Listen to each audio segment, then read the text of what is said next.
Bismillahirrahmanirrahim. Assalamualaikum warahmatullahi wabarakatuh. Innal hamdalillah nahmaduhu wa nasta'inuhu wa nastaghfiruh wa na'udzu billahi min syururi anfusina wa min sayyiati a'malina.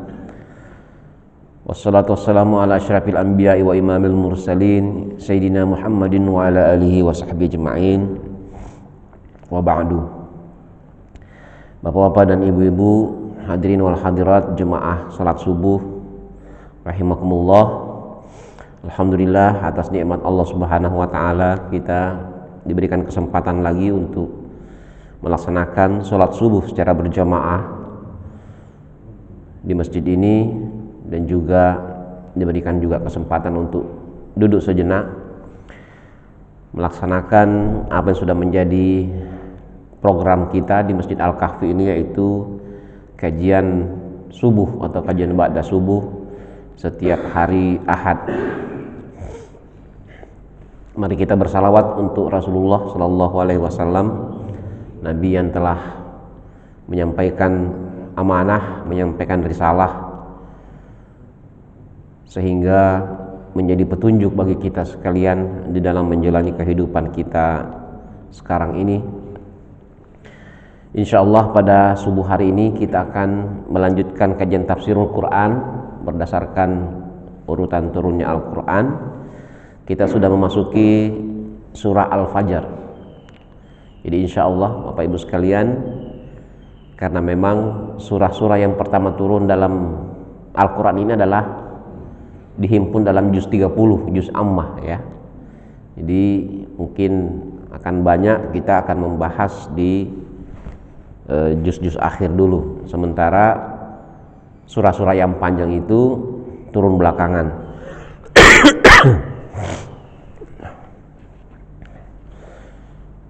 Bismillahirrahmanirrahim. Wal fajr, demi fajar. Pada surah sebelumnya kita membahas surah Al-Lail, demi malam. Di Allah menyebutkan makhluk-makhluknya ini ketika bersumpah, dan itu mengajak kita untuk memperhatikan ada apa di balik yang disebutkan tadi sebagai sumpah itu ya. Jadi Allah sekian banyak makhluknya, tetapi memilih beberapa makhluknya untuk disebut sebagai sumpah. Salah satunya adalah Al-Fajr, fajar. Fajar ini adalah seberkas cahaya yang pertama kali muncul setelah malam berlalu ya.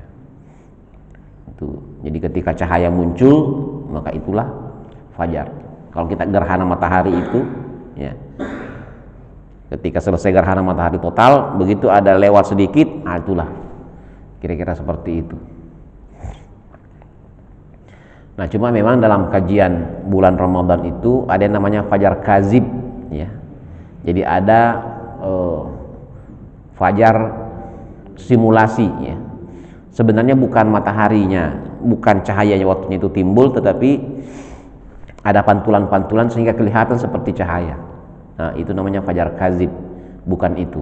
Tapi kalau fajar shadiq ya, fajar yang beneran, itu sesuai dengan jam kita sekarang ini. Karena kita menggunakan metode hisab ya. Sudah ada perhitungannya, sudah presisi menit dan detiknya itu sudah sangat akurat. Kalau dulu sahabat masih menengok ke langit dulu, wah ini sudah fajar, azan. Kalau kita alhamdulillah ya. Coba kalau masih sekarang masih disuruh melihat lagi, repot. Kasihan marmotnya ini, kasihan pengurus masjid, semua harus melihat. Fajar menandakan hari baru ya. Jadi istilahnya itu anak muda sekarang setelah menghadapi kegelapan masalah begitu harus move on ya. Ini harus ada hari baru, kita punya semangat baru dan seterusnya. Banyak hal-hal yang bisa kita maknai dari sumpah Allah Subhanahu wa taala mengenai Al-Fajr ini. Hari baru, semangat baru, ya. Harapan baru, ya. Mungkin kemarin kita nasibnya belum begitu beruntung ya. Mudah-mudahan hari baru ini berbeda. Itu harapan terus. Walayalin ashrin, dan demi malam-malam yang 10. Demi layalin ini jamak dari lailah ya. Walayalin ashrin, demi malam-malam yang 10. Banyak penafsiran mengenai malam-malam yang 10 ini. Ada yang mengatakan bulan Muharram, dari 1 Muharram sampai 10 Muharram. Tetapi mayoritas mufassir mengatakan yang dimaksud adalah 10 malam Zulhijjah. Jadi 10 tanggal pertama di Zulhijjah. Karena ada hadis Nabi mengatakan 10 dari tanggal 1 sampai dengan tanggal 10 Zulhijjah itu adalah hari-hari yang mulia. Jadi selain kemarin kita sudah Ramadan, kemudian ada ibadah Syawal, nanti ada Zulqa'dah, Zulhijjah nanti, itu juga bulan ibadah. Banyak di kampung-kampung kita, guru-guru kita mengajarkan, mentradisikan supaya memperbanyak kebaikan di tanggal 1 sampai tanggal 10 Zulhijjah. Bahkan ada yang berpuasa dari tanggal 1 sampai tanggal 9. Jangan berpuasa tanggal 10, nggak boleh ya. Karena itu sudah hari raya. Wasyaf'i wal watri, demi yang genap dan demi yang ganjil. Jadi wal watri ini ada juga yang membaca wal witri. Ya, kita setiap selesai sholat malam itu disunnahkan untuk sholat witir. Bahkan sunnah muakkadah setiap malam kita witir.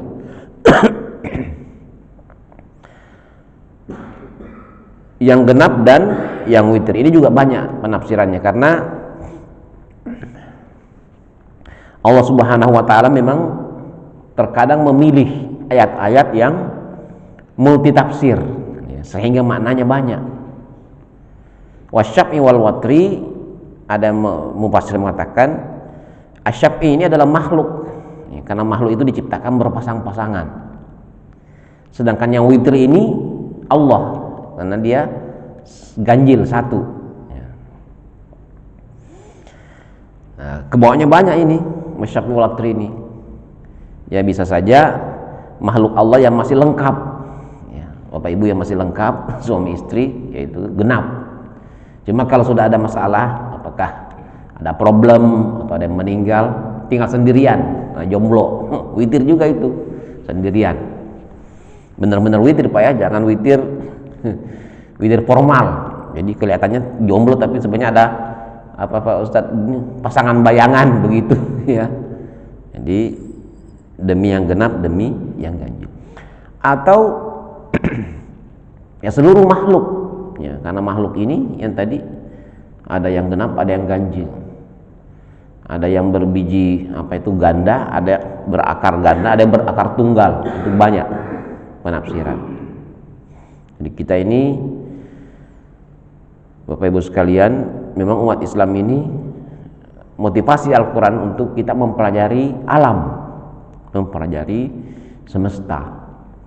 Kita ini karena begitu tahu Al-Quran banyak pahalanya, itu aja kita yang penting banyak membaca, karena setiap hurufnya adalah satu pahala dikali 10. Rajin membaca.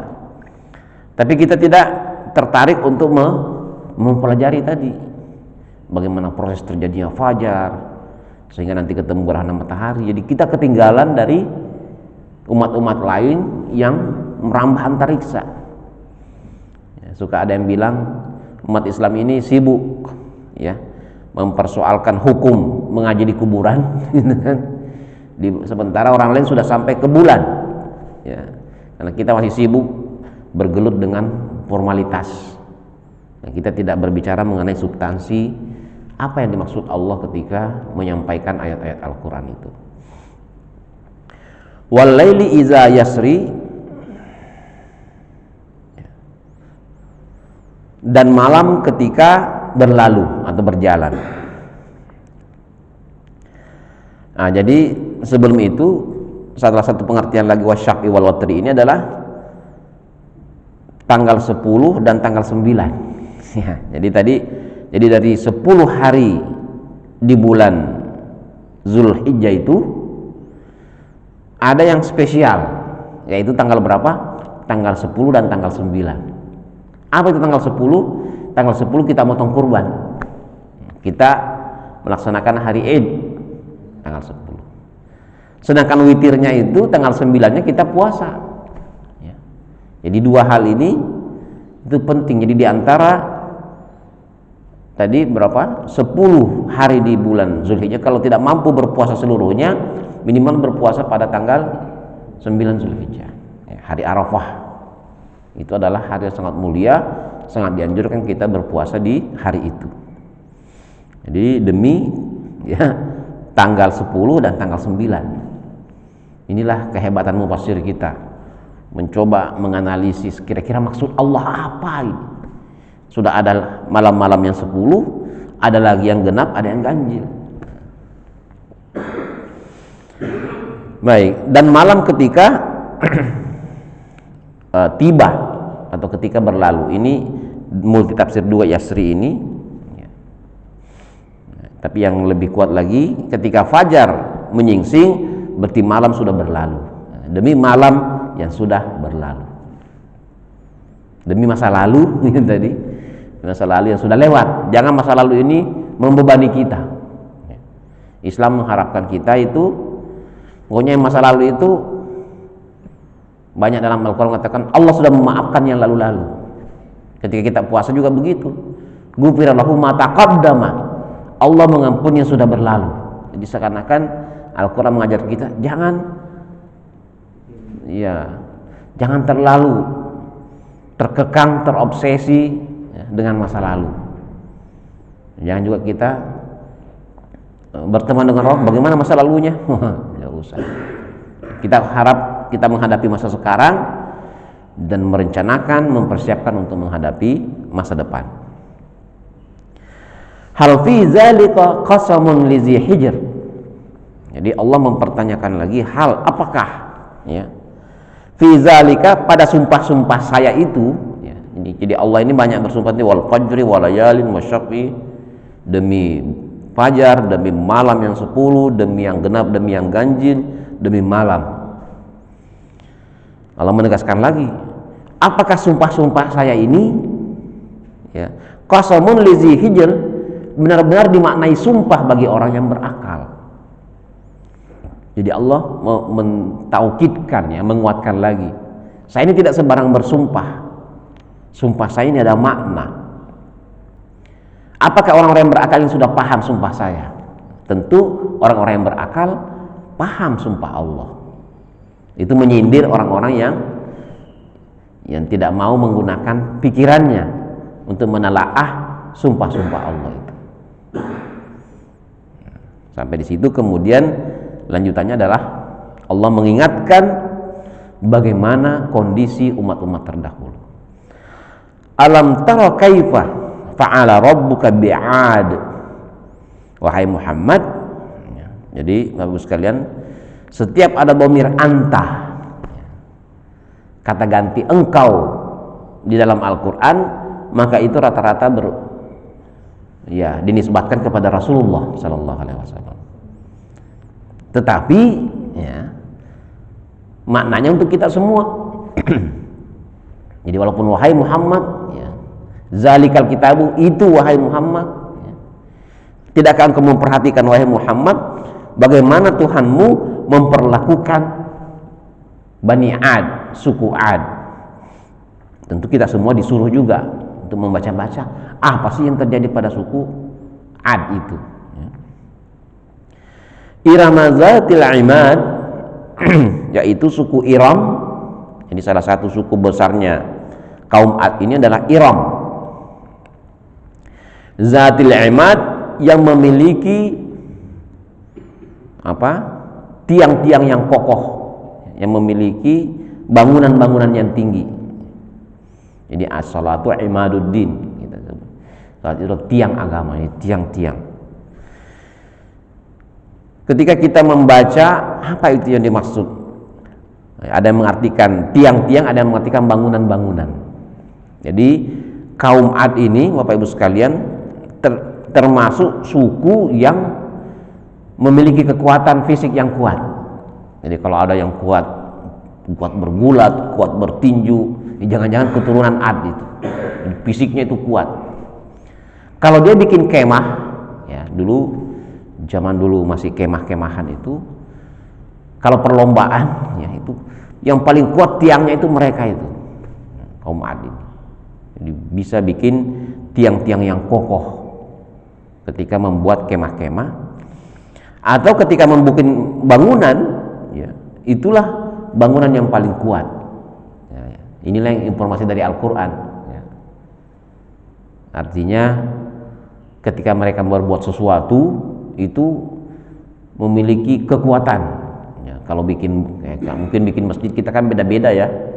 Mungkin ada yang bikin, ya pokoknya pondasinya sekian saja, pondasinya sekian, tulang besinya sekian. Nah kalau dia itu kekuatannya itu sangat kuat, ya karena memang didukung oleh fisiknya yang kuat. Nah tetapi kemudian apa yang terjadi, ya, ketika didatangkan Nabi Hud kepada mereka, kekuatan-kekuatan yang mereka miliki ini, keistimewaan yang mereka miliki ini tidak digunakan untuk taat kepada Allah Subhanahu wa ta'ala. Inilah godaan kita ya. Kadang-kadang kita memiliki power, ya, dalam hal ini fisik di kaum ini, tetapi fisik itu kemudian menjadikannya sombong. Akhirnya datanglah azab, ya, berupa angin topan. Angin topan itu, ya, yang kemah-kemah tadi yang tidak pernah roboh oleh angin, ya. Tenda-tenda mereka ini karena kuatnya itu tidak pernah roboh. Tetapi dalam riwayat disebutkan datanglah, atau dalam Al-Quran di ayat lain disebutkan datanglah angin topan, tidak ada yang tersisa. Ada yang tersisa hari pertama, hari kedua lagi, 7 hari bahkan 8 hari angin topan datang, tidak berhenti, tidak ada yang tersisa. Itu untuk menunjukkan betapa kuasa Allah Subhanahu wa ta'ala tidak terbendung oleh sekedar kekuatan manusia. Allati lam yukhlaq mithluha fil bilad, sebelumnya tidak pernah ada bangunan seperti itu. Sebelumnya tidak ada pernah, ya, tiang-tiang yang sekuat yang dibuat oleh Iram ini. Iram nama sukunya ya. Wa samud allazina jabu sakhra bil wad. Demikian juga dengan kaum Samud. Ini Ad dan Samud ini selalu disebutkan. Jadi Nabi Hud dan Nabi Saleh, ya. Demikian juga dengan Bani Samud atau kaum Samud itu yang mampu atau ahli memecah batu-batu yang ada di lembah. Jadi kalau yang tadi ini bisa membuat bangunan tinggi, kalau Samud ini keahliannya gunung batu itu dijadikan rumah, ya. Dipahat, di apa itu jadi rumah. Punya kekuatan seperti itu. Yang ketiga yang disebutkan Allah di sini, wa Fir'aun, demikian juga dengan Fir'aun, zil autad, yang memiliki pasak-pasak. Kalau tadi tiang-tiang yang tinggi tadi, imad tinggi, kan ini pasak-pasak, ya. Ada juga yang mengartikannya tentara-tentara. Antara pasak dan tentara ini kenapa? Karena setiap pelanggaran yang dibuat oleh Bani Israel, umatnya Nabi Musa sebelum datang Nabi Musa itu selalu di hukumannya itu, Bapak Ibu sekalian, diikat di tiang itu, ya, semacam salib lah zaman berikutnya, dipaku, diikat di tiang. Jadi banyak tiang-tiang gantungan itu, tiang-tiang pengikatan. Setiap ada kesalahan, ya, di situ hubungannya. Pelanggaran apapun, apalagi waktu itu Bani Israel sebagai jajahan, pelanggaran sedikit hukumannya berat.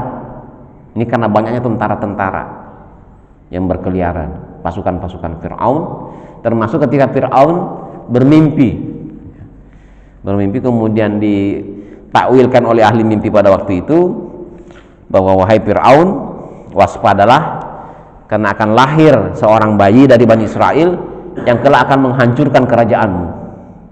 Wah, mendengar begitu langsung sweeping, periksa semua wanita hamil.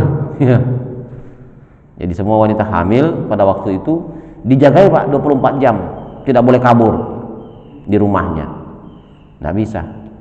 Begitu mau lahir apalagi, ya, pokoknya lahir, kalau laki-laki langsung dibunuh. Nah, itulah mukjizat. Dalam riwayat disebutkan ibunya Nabi Musa ini tidak ketahuan kalau hamil. Kalau diperiksa kempes, atau matanya si penjaga ini kalau melihat ibunya Nabi Musa itu perutnya kempes, ini tidak pernah ketahuan. Sampai lahir penjaga itu tidak tahu. Nah, cuma ketika lahir mau diapakan ini anak? Akhirnya dengan berat hati ibu Nabi Musa ini mengambil kotak, ditaruh di peti kayu, kemudian dialirkan di sungai Nil.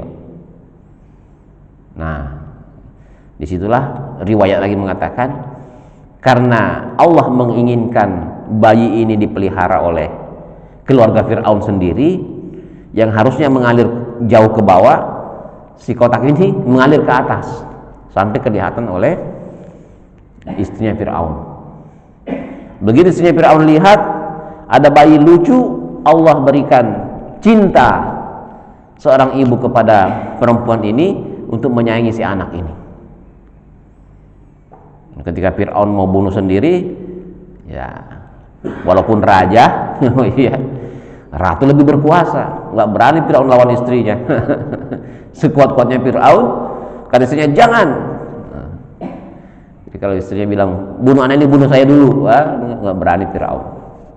Akhirnya dipelihara dengan catatan manakala anak ini nanti ada tanda-tanda akan meruntuhkan kerajaan, kita habisi, siap. Jadi ada kontrak antara Fir'aun dengan istrinya. Makanya waktu diuji kecerdasannya Nabi Musa itu, Fir'aun, wah jangan-jangan ini anak yang dimaksud ini ya. Jadi dia kasih apa itu antara roti dengan bara api. Allah menunjukkan Nabi Musa supaya mengambil bara api, dimakannya bara api supaya Fir'aun tidak curiga. Makanya Fir'aun Nabi Musa itu diriwayatkan tidak terlalu fasih bicaranya. Makanya dia minta Allah, ya Allah jadikanlah Harun sepupu saya ini untuk menemani saya menjadi nabi juga, menemani saya berdakwah. Karena saya ini kalau berbicara kurang. Nah, 3 yang mewakili baik individu maupun kelompok orang-orang yang penuh dengan kemaksiatan, penuh dengan pembangkangan, penuh dengan kedurhakaan ini, yaitu Ad, Samud dan Fir'aun. Allazina tagaw fil bilad, orang-orang inilah yang melampaui batas. Melampaui batas. Taga. Jadi kita ini Bapak Ibu sekalian tidak terlepas dari kesalahan. Kadang-kadang kita sombong, kadang-kadang kita kasar. Tetapi kita kan masih punya batas-batas. Sampai di sini saja, tidak diteruskan lagi. Orang-orang ini tidak. Apapun yang mau dilakukan, dilakukan. Jadi tidak selalu melampaui batas ya. Fa'aktsaru fihal fasad, karena mereka melampaui batas di negeri-negerinya sendiri, maka mereka melakukan banyak kerusakan. Banyak kerusakan di sana. Terutama yang dimaksud adalah kerusakan moral, kerusakan akhlak. Jadi Bapak Ibu sekalian, kerusakan atau makna-makna dalam Al-Quran ini harus kita maknai 2. Misalnya zaharal fasadu fil barri wal bahri, nampak kerusakan di bumi dan di lautan. Jadi bukan hanya kerusakan fisik ya. Kerusakan fisik ini memang kelihatannya ya, hutang gundul, ya, pembalakan liar, eksploitasi alam. Tetapi kalau rusak-rusak seperti ini itu bisa diperbaiki kalau kita punya pemikiran benar.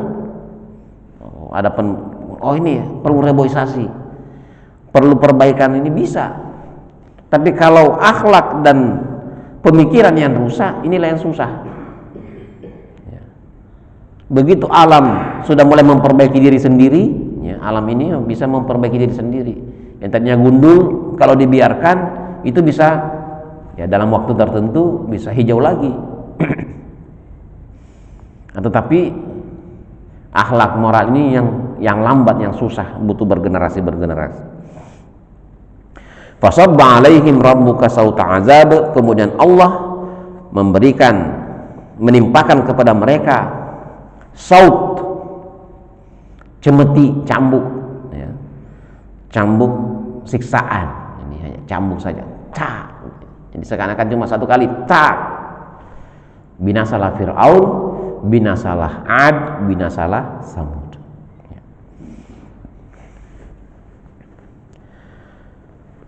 Inna rabbaka labil mirsad. Kenapa demikian? Karena Allah ini, karena Tuhanmu ini wahai Muhammad, benar-benar mengawasi. Ya, tidak ada yang luput. Jadi jangan kita mengira, wah di sana ada komunitas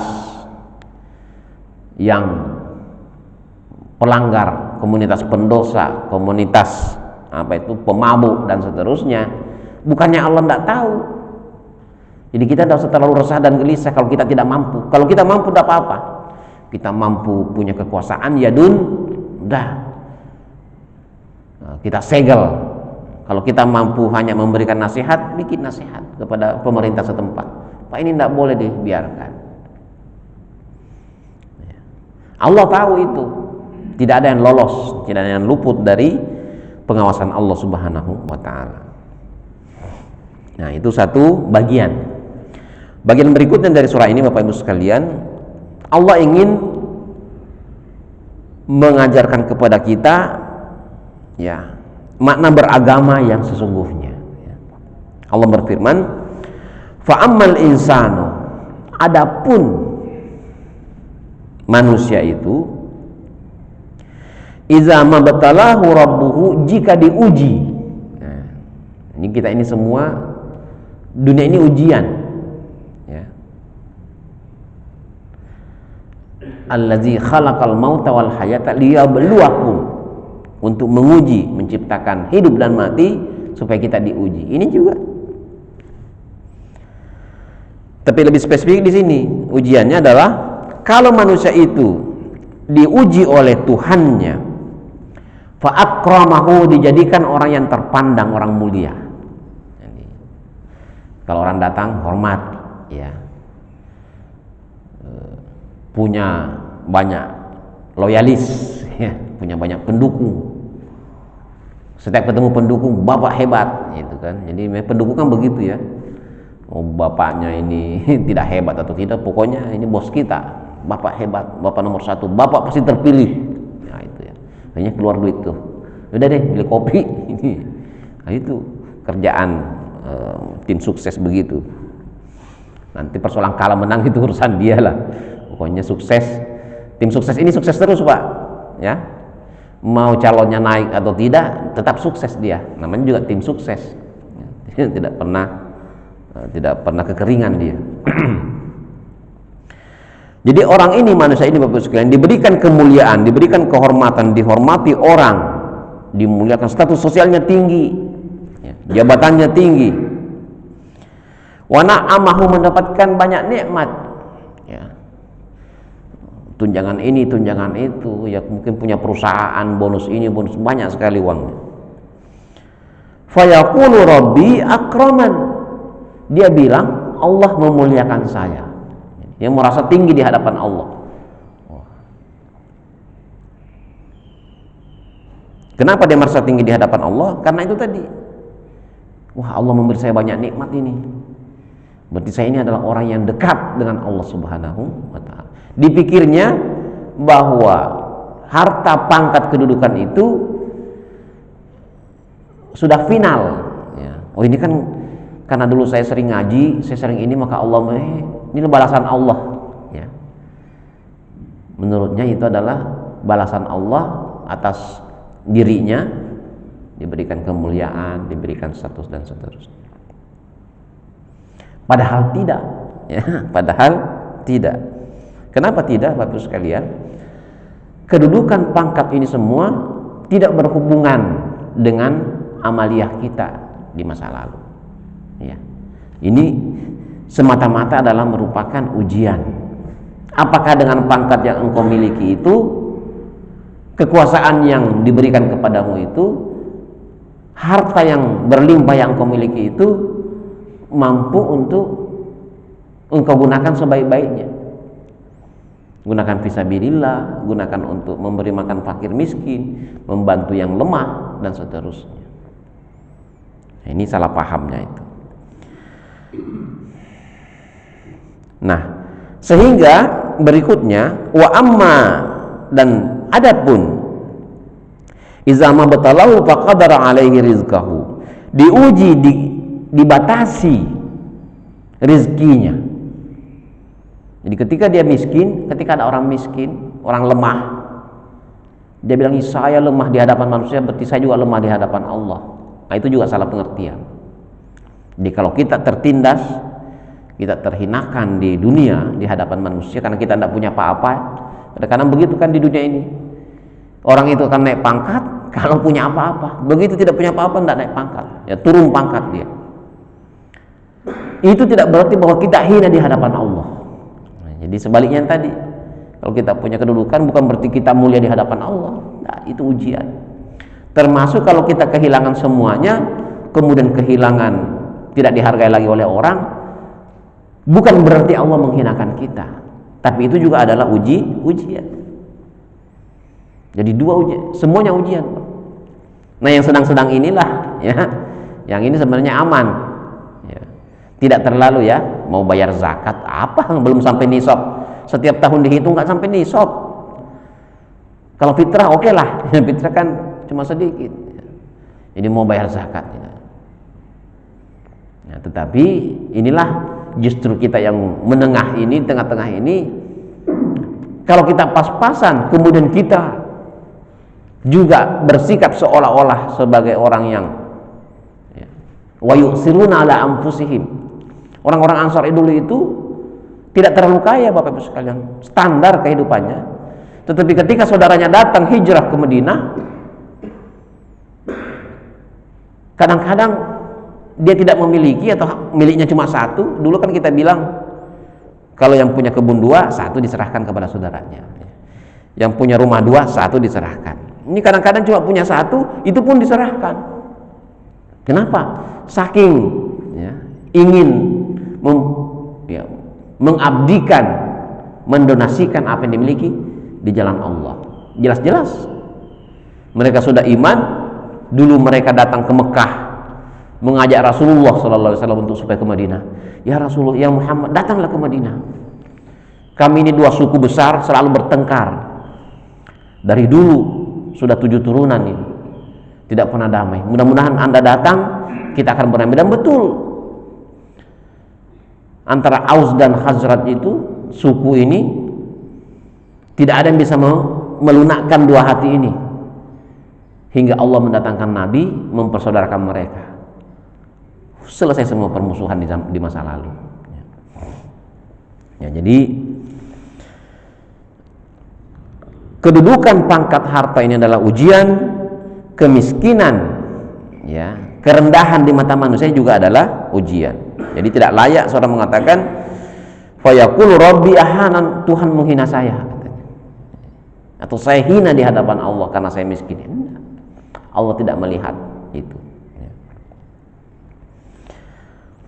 Kalla, tidak demikian, ya. Ini untuk yang pertama tadi, balla tukrimunal yatim, tetapi kalian ini ketika memiliki harta, kekuasaan dan seterusnya itu, engkau tidak memuliakan anak yatim, tidak berbuat baik kepada anak yatim. Dalam salah satu hadis disebutkan sebaik-baik rumah yang dihuni oleh anak yatim, kemudian penghuninya itu, ya, memperlakukannya dengan baik,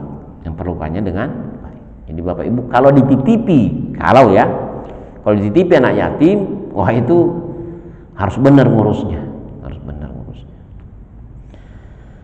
Ya. Seburuk-buruk rumah ada yatim, tetapi kemudian anak yatim ini diperlakukan tidak baik. Nah, makanya dulu ada apa itu ibu tiri ya, atau bapak tiri, ya. Ada yatim diperlakukan beda. Ya. Kenapa? Karena tidak punya ayah lagi. Ya. Bapak Ibu sekalian, banyak sekali studi, ya, penelitian menyebutkan betapa kosongnya, betapa anak yatim ini perlu perlindungan. Dia tidak punya ayah.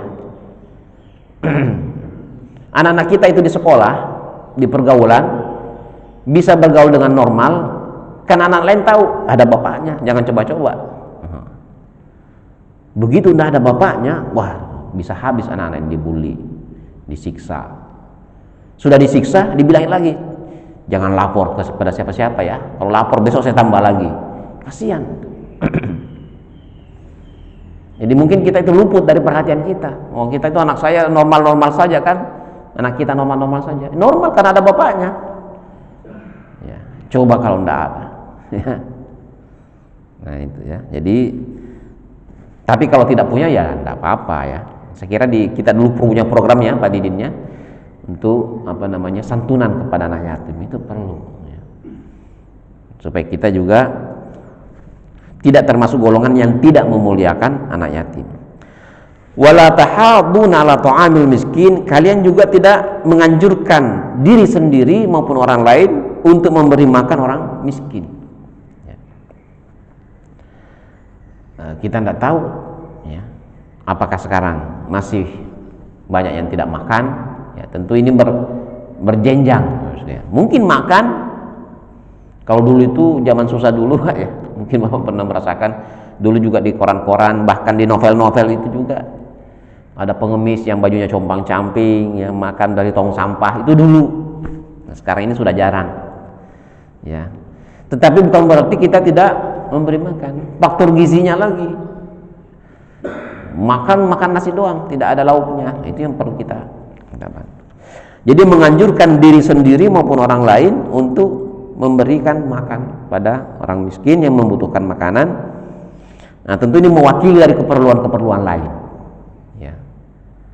Mungkin rumah-rumahnya bocor, ya, atau mungkin anaknya mau sekolah nggak punya, atau pakaiannya dan seterusnya, itu bisa kita bantu semua. Kalau kita yang tadi memiliki harta itu diuji oleh Allah dengan na'amahu, diberikan nikmat berupa harta. Wa ta'kuluna turasa aklan lamman, dan kalian memakan, mengkonsumsi, ya, barang-barang duniawi ini aklan lamman, konsumsi yang berlebihan. Makan semua dimakan, ya. Menghalalkan segala cara. Ini yang kemarin lagi booming, ya, flexing, ya, apa namanya, karena duitnya banyak, bisa mengumpulkan duit dengan cara apa saja, ya, karena kalau cara halal jarang-jarang Pak. Cara halal itu harus punya perusahaan, punya warisan, atau punya apapun. Tapi kalau pejabat ini kesempatan, apalagi pejabat pajak, pajak, konsultan pajak, wah ini harusnya bayar 10 miliar, tenang, gampang, bisa jadi 1 miliar. Ini sama-sama tahu sebenarnya ini wajib pajaknya dengan pegawai pajaknya. Wah, ini bapak ini sebenarnya 10 miliar nih pajak perusahaan. Tapi bisa kita bikin 1 miliar Pak. Nanti 9-nya kita bagi 2. Jadi untung si pegawainya, untung juga si wajib pajaknya. Makanya kayaknya,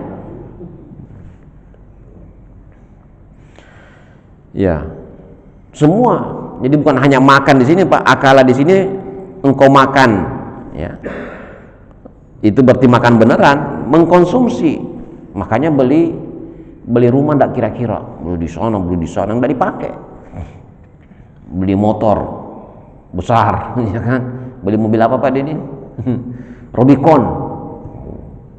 Semua yang supaya orang lihat. Jadi kalau mobil biasa kan orang biasa aja nih. Supaya kita ketahuan kita kaya, kita beli yang wah begitu ya. Ternyata Allah bukakan, ya, Allah bukakan pintu penyelidikan, akhirnya terdakwah. Wa tuhibbunal mala hubban jamman, kalian juga mencintai harta itu dengan kecintaan yang berlebihan, cinta sekali ya. Supaya tidak ketahuan, di deposit, kadang-kadang ditanam dalam tanah, itu cinta sekali, tidak mau dibagi-bagi ya. Dan untuk apa dibagi kalau memang dari uang haram? Harusnya cukup ketika mungkin sudah sampai perhitungan konsumsi kita sampai dengan akhir zaman kira-kira cuma sekian, 5 miliar cukup atau 10 miliar ditumpuk sampai ratusan miliar dan seterusnya. Kecintaan berlebihan. Kalau tidak demikian, iza dukkatil ardu dakkan dakka, jika nanti saatnya bumi digoncangkan segoncang-goncangnya, wajah rabbuka wal malaku saffan saffan, kemudian Tuhanmu ya, hadir mengadili kalian, wal malaku saffan saffan, kemudian malaikat berbaris ya, siap mengeksekusi putusan Allah Subhanahu wa taala. Waji'a yauma idzin bi jahannam, pada hari itu diperlihatkan neraka jahanam. Woi, apa yang kita lihat di medsos Pak, semua kengerian yang kita lihat di apapun yang bisa kita bayangkan, itu lebih ngeri lagi neraka jahanam itu, lebih ngeri lagi. Nah, demikian juga dengan kenikmatan, segala nikmat yang kita bisa bayangkan, itu surga lebih nikmat dari itu. Nah, jadi pada hari itu diperlihatkanlah neraka jahanam kepada mereka. Yauma izin, pada hari itu yatazakkarul insan, orang baru ingat. Oh, dia baru ingat. Wa anna lahu zikra, tetapi apa gunanya ingatan itu? Dulu baru menyesal, mengapa dulu saya begini, saya begini, mengapa dulu saya tidak begitu. Tetapi kalau sudah pada hari itu tidak ada lagi. Anna lahu zikra, untuk apa ya, penyesalan itu?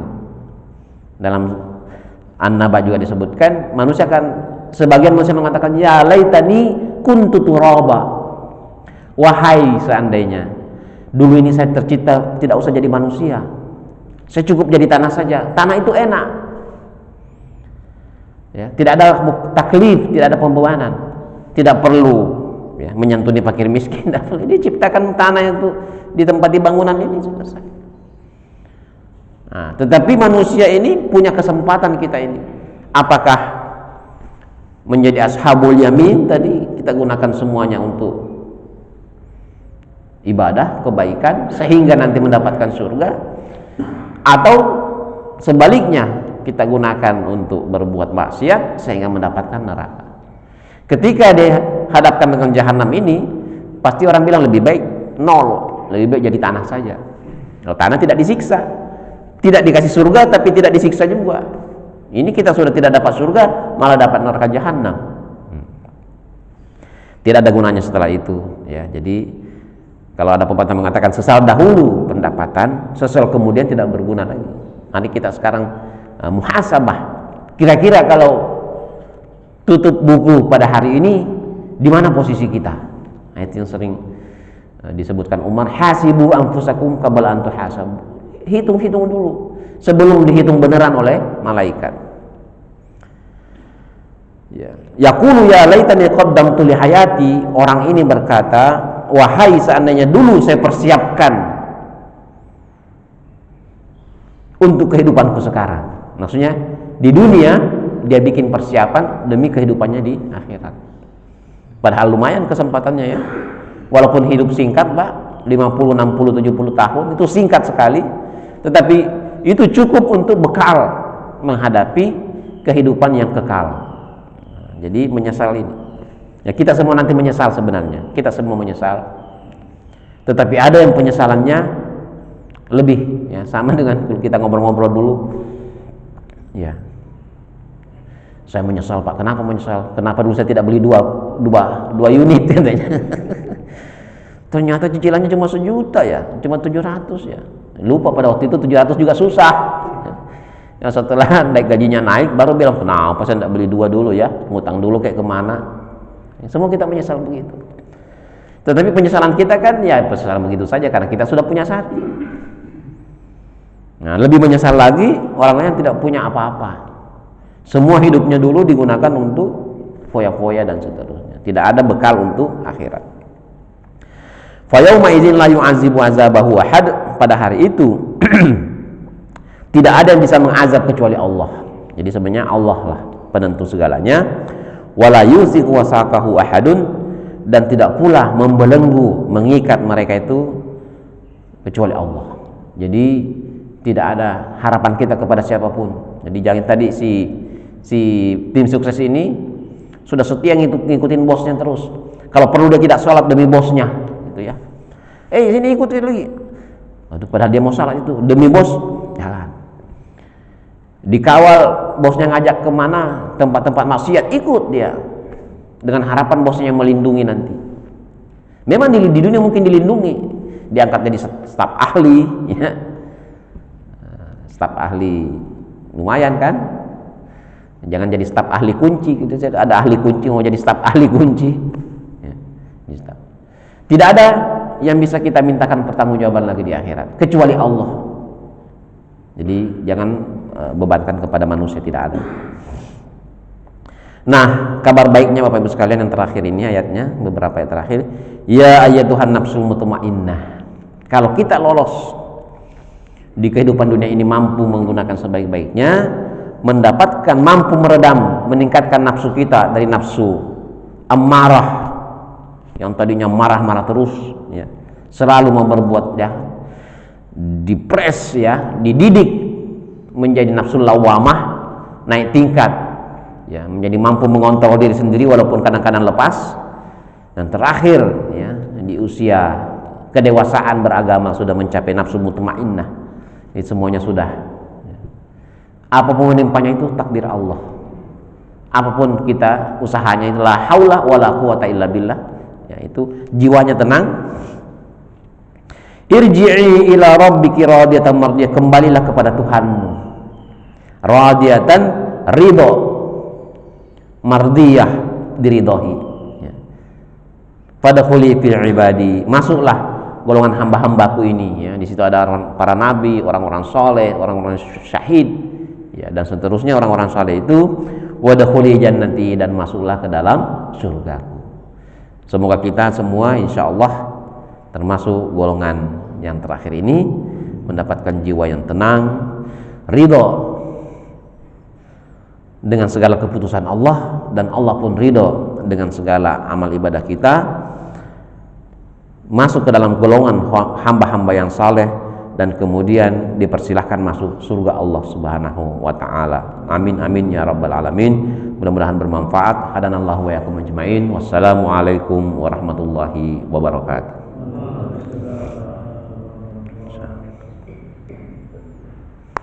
Oh, kita lupa tanya jawab. Oh, di sebelah aja.